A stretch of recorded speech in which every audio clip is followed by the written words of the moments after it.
Hi friends, share market में invest करने में प्रॉफिट बनने के चांसेस तब ज़्यादा हो जाते हैं जब हम लॉन्ग टर्म के हिसाब से प्लानिंग करके परचेज करते हैं सही प्राइस पर। दोस्तों, मैं यकीन दिलाता हूं कि अगर आपने थोड़ी एनालिसिस ठीक से की और आप रोज़ कुछ नया सीख रहे हैं, अपने स्किल को इम्प्रूव कर रहे हैं, जो कि मैं कमेंट सेक्शन में आपके कमेंट पढ़ के समझ पा रहा हूं कि आप सही ट्रैक पर सीख रहे हैं, मुझे अच्छा लगता है। पर मैं यकीन दिला रहा हूं कि अगर आप कंटिन्यू रखेंगे तो आप बहुत अच्छे प्रॉफिटेबल इन्वेस्टर ज़रूर बन जाएंगे।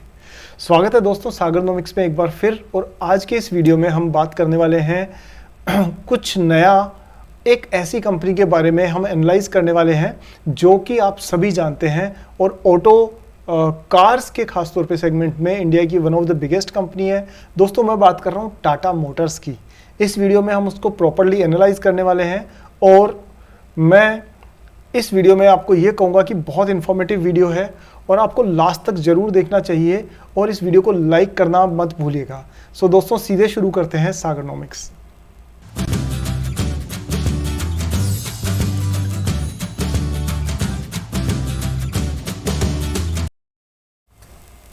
सो दोस्तों, सबसे पहले टेक्निकल एनालिसिस से हम लोग शुरुआत करते हैं टाटा मोटर्स की। ये आपके सामने टेक्निकल चार्ट है टाटा मोटर्स का और आप खास तौर पर अगर इस चार्ट में नज़र डालोगे तो आप ये देख सकते हैं कि यहाँ पर एक प्राइस चैनल जो है वो बना हुआ है, बना हुआ था, जो कि अभी ब्रेक हुआ है। यहाँ आप देखिए दोस्तों, ये एक तरह से चैनल में, प्राइस चैनल के अंदर प्राइस मूव कर रही थी। थोड़ा डाउन ट्रेंड भी था, बहुत ज़्यादा स्टीप तो नहीं था, बट ये जो है ये टूटा है दोस्तों अप्रैल 2022 में। यहाँ के बाद में कंपनी ने इसको ब्रेकआउट दिया है और साथ में एक पॉजिटिव ब्रेकआउट देने के बाद में एक अप ट्रेंड की शुरुआत यहाँ पर होती हुई साफ तौर पर हमें नज़र आई है। और दोस्तों, यही अप ट्रेंड लास्ट ईयर के अप्रैल के बाद में इस साल के अप्रैल से लेकर के आगे तक कंटिन्यू चलता जा रहा है। अब हम इसकी आगे की चीज़ों को देखते हैं दोस्तों, इसमें कि बेसिकली अगर हम इसके इंडिकेटर्स पे और बाकी सब पे नज़र डालें, उससे पहले कैंडलस्टिक चार्ट पे नज़र डाल लेते हैं। सो दोस्तों, एक तो ये देखिए कि यहाँ पर ये रिसेंटली अगर आप बात करोगे तो एक नेगेटिव ट्रेंड शुरू हुआ है इसका, जबकि यहाँ से यहाँ तक अप ट्रेंड चल रहा था। आप देखिए, ये जो है ये हाईज और हाई लोज बन रहे थे, इसमें ये अप ट्रेंड चल रहा था। लेकिन यहाँ पर इस तारीख में, यानी कि अगस्त के स्टार्टिंग में, और कंपनी ने डाउन ट्रेंड देना शुरू किया है। अब हम ये देखते हैं सबसे पहली बात तो कि ये डाउन ट्रेंड क्या सस्टेन करेगा या फिर ये शॉर्ट टर्म डाउन ट्रेंड है। तो उसके लिए दोस्तों हम लोग क्या करते हैं, इंडिकेटर्स की मदद लेते हैं। और इंडिकेटर्स में हम सबसे पहले मदद लेते हैं इसके अंदर RSI की, जो कि एक कॉमन इंडिकेटर है, बहुत पावरफुल नहीं कहूँगा मैं। और साथ में हम इसमें ले लेते हैं दोस्तों मूविंग एवरेजेस। देखिए, मूविंग एवरेजेस हम 2 ले लेते हैं।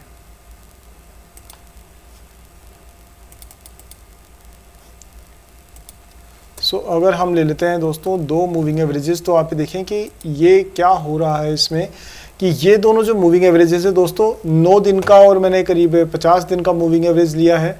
और दोनों में आप देखिए आपस में कोई कनेक्शन ऐसा है नहीं, मतलब पैरेलल ही चल रहे हैं बट एक दूसरे को इंटरसेक्ट नहीं कर रहे हैं।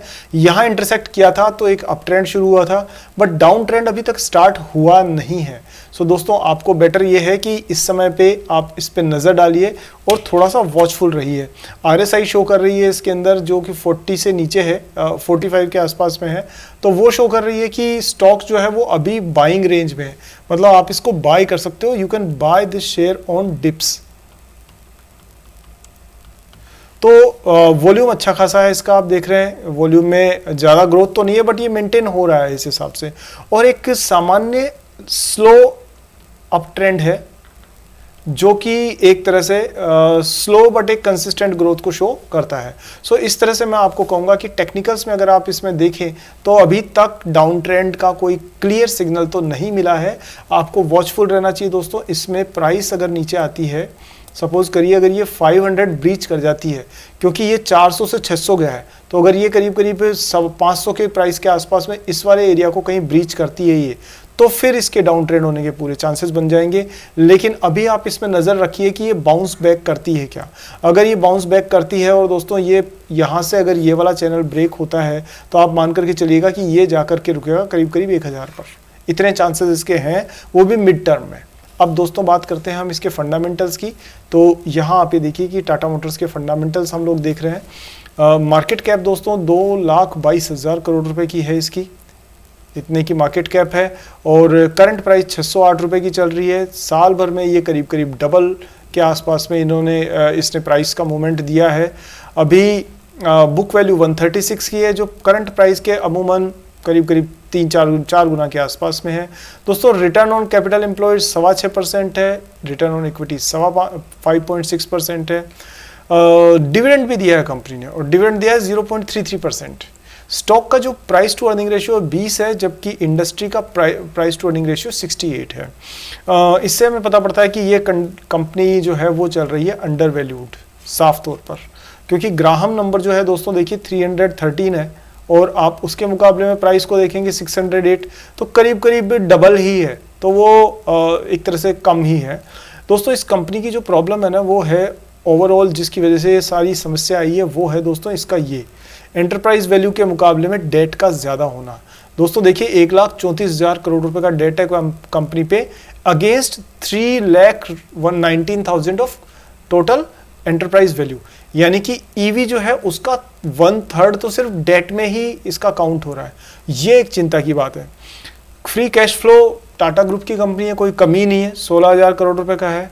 रिटर्न ऑन एसेट्स इन्होंने कमी दिया है, और पायोस्की स्कोर जो है पायोस्की स्कोर जो है वो 8 है, विच इज़ गुड। वो इसलिए भी बताता है क्योंकि कंपनी के पास में फाइनेंशियल बैकिंग है।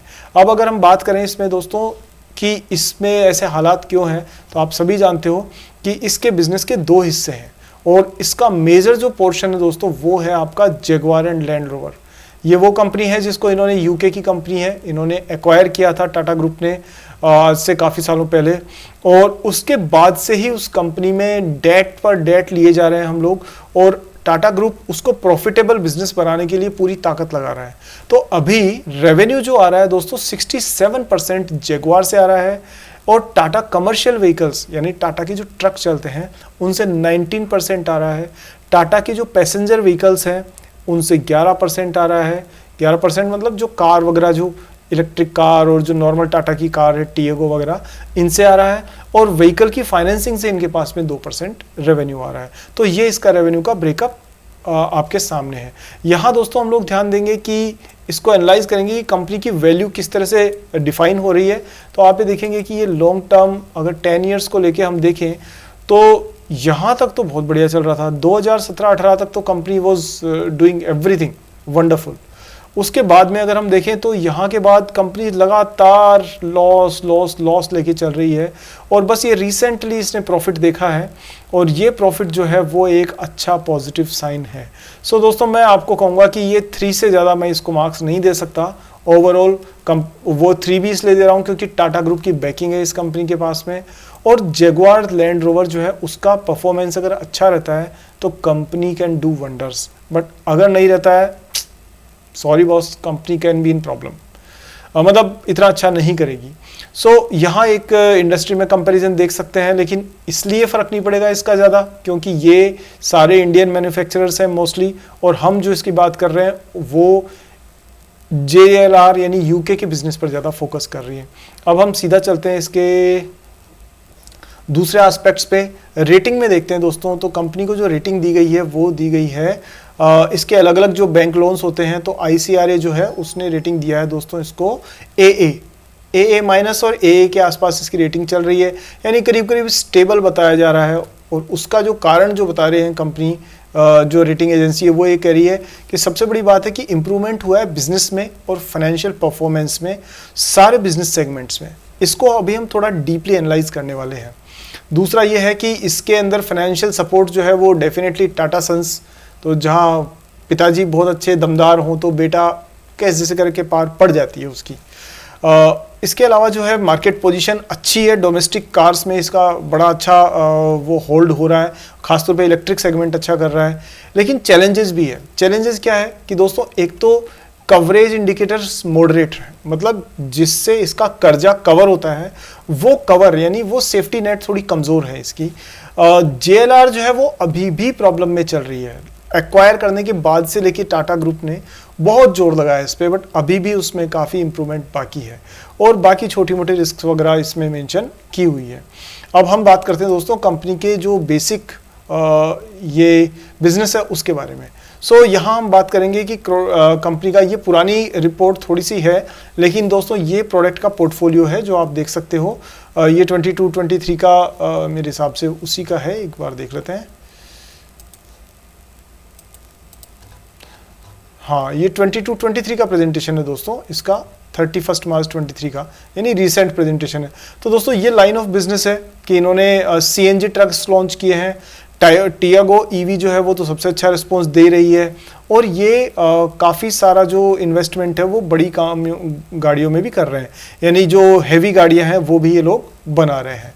नेक्स्ट जब बात करें हम लोग इसकी, तो इसका जो रेवेन्यू है वो आप यहाँ देख सकते हैं कि ये रेवेन्यू Q1, Q2, Q3 की अगर हम बात करें तो ये 23 में 71 करोड़ से 79 crore, then 88 crore, then Q4 में इसका रेवेन्यू बढ़ा है 105, यानी कि ये एक अच्छी बात है। यूनिट्स जो है दोस्तों इन्होंने जो बेची है 300,000, मतलब 300,000, 3 लाख से ऊपर की यूनिट्स इन्होंने बेची है लगातार, उसमें भी ग्रोथ आप यहाँ पे देख सकते हैं, जबकि थोड़ा सा डिप यहाँ है, but it is seasonal. EBITDA करीब 10 से 11% के आसपास इनका सब सेगमेंट्स में आप लगाओगे तो वो चल रहा है, कभी 7, कभी 10, कभी 11, लगभग इसके आसपास में है, बट बहुत ज़्यादा इंप्रेसिव नहीं है। और दोस्तों यहाँ देखिए, यहाँ तो आपको समझ ही नहीं आएगा कि इनकी प्रॉफिटेबिलिटी एक्चुअली क्या बताना क्या चाह रहे हैं। Profitability is not doing very well with this company. और अगर आप बात करो तो देखो, अब दोस्तों यहाँ ना इस वाली स्लाइड पर आप ध्यान दीजिएगा। इस स्लाइड पर मैं आपको ये बताऊँगा कि कंपनियाँ, हालांकि टाटा ग्रुप तो बहुत एथिकल ग्रुप है और बहुत अच्छी कंपनी है, लेकिन आमतौर पे अपनी कमियों को छुपाती कैसे है वो मैं आपको थोड़ा सा एक प्रदर्शन कर देता हूँ, अब थोड़ा इंडिकेशन दे देता हूँ। इस स्लाइड को देखिए। इस स्लाइड में आप देखेंगे तो आपने क्या देखा है कि इन्होंने क्या मेंशन किया है, हेडलाइन ऑब्जर्वेशंस, यानी कि इन्होंने किया है हाईएस्ट एवर रेवेन्यू, ठीक है, इन्होंने लिख दिया हाईएस्ट एवर एबिटा, ये लिख दिया, ये सारी चीज़ें लिखी है। लेकिन आप कहीं पर भी देख रहे हैं कि इन्होंने नीचे जो YOY कंपैरिजन है वो नहीं दे रखा है। आमतौर पर आप ऐसी स्लाइड्स में देखोगे या ऐसी इंफॉर्मेशन जब मिलती है तो आप क्या देखोगे कि यहाँ लिखा होता है 105 और नीचे लिखा होता है लास्ट ईयर इट वाज से 100 फॉर एग्जांपल। तो यहाँ होता था लास्ट ईयर इतना था, इस साल इतना है, लास्ट ईयर इतना था, इस साल इतना है, बट इन्होंने कंपैरिजन कहीं मेंशन ही नहीं किया। हालांकि कंपनी अच्छी है, इसमें कोई डाउट नहीं है, पर मैं आपको बता रहा हूँ रिपोर्टिंग में इस तरीके की हेराफेरियाँ होती है, इसलिए आपको स्मार्ट इन्वेस्टर बन करके इन चीज़ों पे नज़र ज़रूर रखनी चाहिए। हमेशा पूछिए अपने आप से कि क्या, क्यों, कब, कैसे, तो आप एक अच्छे इन्वेस्टर बनेंगे। तो यहाँ आप ये देखिए कि इनकी बाकी फाइनेंशियल परफॉर्मेंस है, होलसेल की जो Q4 में परफॉर्मेंस है वो भी आप यहाँ पे देख सकते हैं कि इन्होंने तो क्वार्टर ऑन क्वार्टर ये नंबर दिया है। रेंज रोवर, अब ये जो आपके पास में नंबर है दोस्तों, ये JLR जो बिजनेस है इनका, UK बेस्ड बिजनेस है, उसके बारे में कि इन्होंने रेंज रोवर जो है वो पहले 22 के Q4 में 37.8 थाउजेंड यूनिट्स थी, वो बढ़ी और वो 47 हुई, मतलब कि इनका जो रेवेन्यू है वो JLR का बढ़ रहा है। साथ में अगर आप एनुअल लेवल पे देखोगे तो 147 से 158 हुआ है, which is a good thing. अगर हम बात करें कि इनको 22 से 23 में डिफेंडर नाम का इनका जो मॉडल है उसके 58 से 86,000 ये जो इनकी यूनिट्स है वो सेल हुई है, तो बिजनेस में ग्रोथ तो दिख रही है। इसका ये भी फायदा है दोस्तों कि JLR जो है वो अब वापस ट्रैक पर आ रहा है। और मैं आपको यहाँ थोड़ा लेकर के आता हूँ, ये देखिए, ये एवरेज रेवेन्यू पर यूनिट। तो अगर हम बात करें कि 2019 में हर एक कार को सेल करने पर इनको करीब 42-45 हज़ार ग्रेट ब्रिटेन पाउंड मिलते थे, जो यहाँ पर प्राइस देख रहे हैं ना आप, GBP, तो ये पाउंड्स में है। तो 2019 में 45,000 पाउंड्स की लगभग एक गाड़ी बिकती थी फॉर एग्जांपल। अब वो बढ़ते बढ़ते 23 में हो गए दोस्तों 70,000 करोड़ के आसपास, 70,000 पाउंड्स के आसपास। तो ये एक अच्छी प्रॉफिटेबल ग्रोथ को दिखाता है। तो इसके लिए मैं इसको दोस्तों दूंगा 4 आउट ऑफ 5, क्योंकि इनकी परफॉर्मेंस ये रियली अच्छी है, 4 आउट ऑफ 5।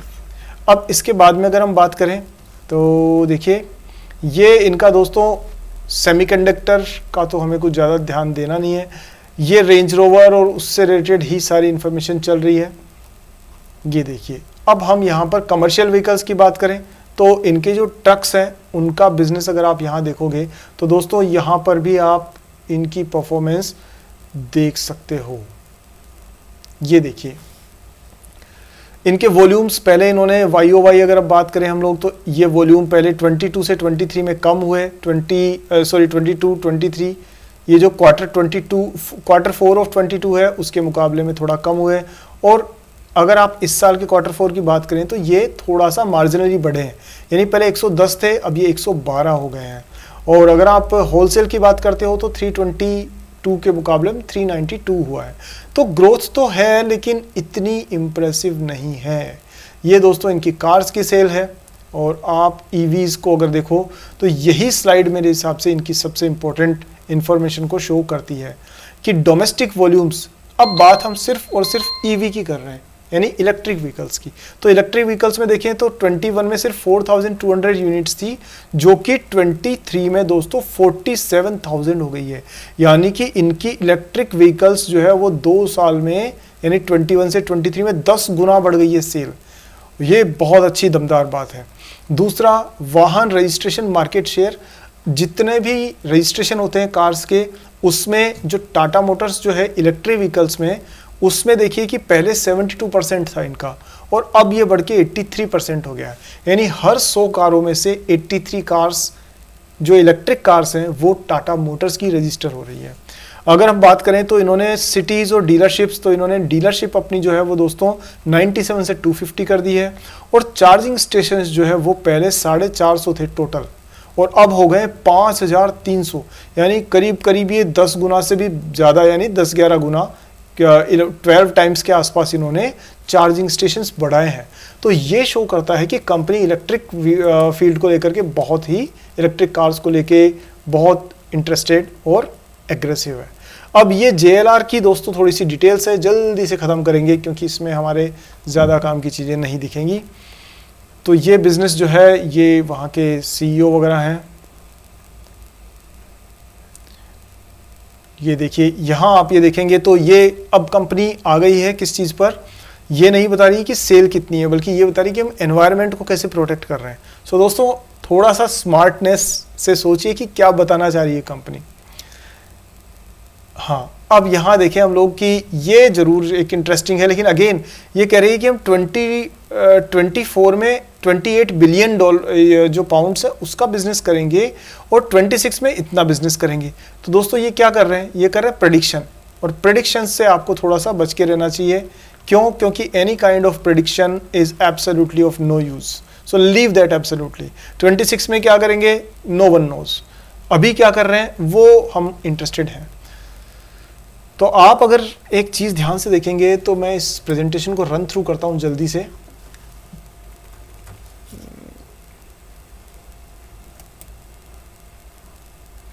ये दोस्तों इनकी कंपनी की व्हीकल्स और ये कार्स की डिज़ाइंस, अलग अलग मॉडल्स, यही सारा सब कुछ इसमें है, ज़्यादा कुछ है नहीं। तो इसलिए बेटर ये है कि हम लोग इसको स्किप थ्रू कर जाएं क्योंकि हमें कुछ इसमें मिलने वाला नहीं है। ये थोड़ा सा इनका जो कंपनीज, वही जो गाड़ियों की जो डिटेल्स है वो सारी यहाँ पर है। पोर्टफोलियो में आप यहाँ देख सकते हो कि ये थोड़ी सी एक सेकेंड, ये थोड़ा सा एक इंटरेस्टिंग स्लाइड है। क्यों? कि यहाँ पर ये बता रहे हैं कि पेट्रोल और डीजल, ये जो ब्राउन में देख रहे हैं ना वो पेट्रोल है, और जो ग्रीन ये ग्रे में देख रहे हैं वो डीजल है, और बाकी ये आपका इलेक्ट्रिक है।